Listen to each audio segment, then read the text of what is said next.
ভাঙার জন্য যখন মিছিল গিয়েছিল, আমি কসবা থানার সামনে খাড়া ছিলাম। আমি বলেছিলাম, আর এই বাড়ির ছেলেরা, কসবার ছেলেরা থানা ভেঙ্গো না, এই থানা আমাদের সম্পদ, আমাদের ট্যাক্সের পয়সা দিয়ে তৈরি হয়েছে। আমরা সেদিন থানাগুলো রক্ষা করেছি, পুলিশদেরকে রক্ষা করেছি, আর এখন পুলিশের আমাদের মাহফিলে এসে পারমিশন চায়। এই ডাক্তার ইউনূস, তোমার পুলিশ কোত্থেকে নতুন এই সমস্ত পুলিশ এসেছে? এই বাটপারগুলো এতদিন লুকায়া ছিল, আবার ওরা ওদের সচরিত্রে ফিরে আসতে চায়। এদেশের জনগণ আবার যদি দৌড়ান শুরু করে তো আর কেউ বাঁচাইবে না, কেউ বাঁচাবে না, ঠিক কিনা জোরে বলেন।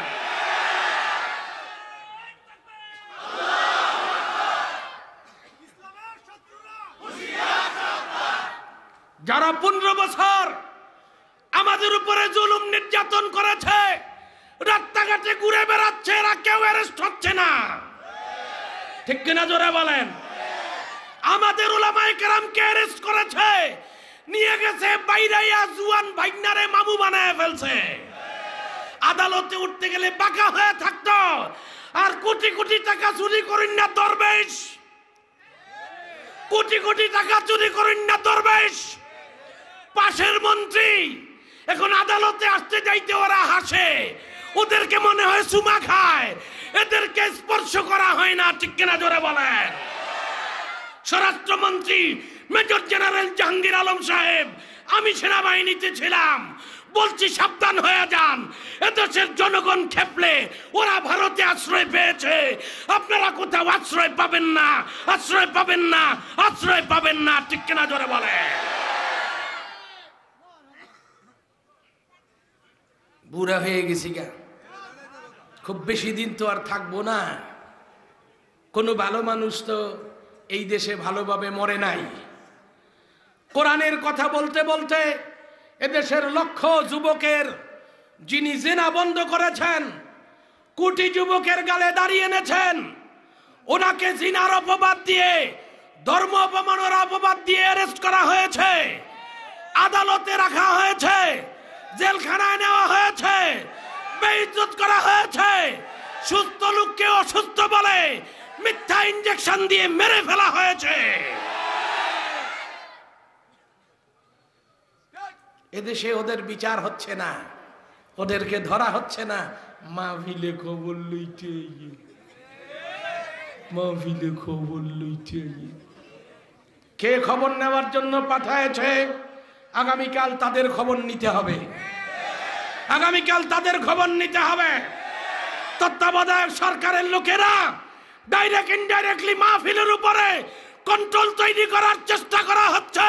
সোনার বাংলাদেশে মাহফিলের উপরে কন্ট্রোল তৈরি করে কোন লোক ক্ষমতায় থাকতে পারবে না, পারবে না, পারবে না, পারবে না, ঠিক কিনা জোরে বলে। বড় কষ্ট পাইলাম, যারা এসেছে, যারা গিয়েছে। আমি যদি আগে জানতাম একটু ফু দিয়ে দিলে, কয়টা মেশিন লইয়া আইছিল, কয়টা গুলি লইয়া আইছিল। এদেশে গুলি মেরে লাভ নাই। শুধু পুলিশ কেন, বিডিআর, র্যাব, আর্মি সহ গুলি করে। আমাদের একটা লুম ছিঁড়তে পারে নাই। আমরা ওই জাতি, ঠিক কিনা জোরে বলে। সারা বাংলাদেশ যখন দখল নিয়েছে তখন আমার এলাকা দখল নিতে পারে নাই। আমি ভাইরাল না, উপদেষ্টা হওয়ার দরকার ছিল আমার। সারা বাংলাদেশের সমস্ত আন্দোলন স্তব্ধ করে দিয়েছে। যাত্রাবাড়ি এলাকায় পুলিশ পারে নাই, বিডিআর পারে নাই, র্যাব পারে নাই, আর্মি পারে নাই। যেখানে আমার 3টা বাড়ি আছে, আলহামদুলিল্লাহ বলেন, আমার বাড়ি থেকে হাজার হাজার বোতল পানি নিয়ে পানি লাগবে, পানি লাগবে বলেছে। আমরা ময়দানে নেমেছি, আমাদের বাচ্চাগুলোর উপরে গুলি করতে গেলে আমরা আর্মি বিডিআরের সামনে দাঁড়ায় বলেছি, আমাদেরকে আগে গুলি করো, এই সমস্ত বাচ্চার গায়ে গুলি করতে পারবা না। আমরা এখনো মরে যাই নাই, আমরা এখনো মরে যাই নাই।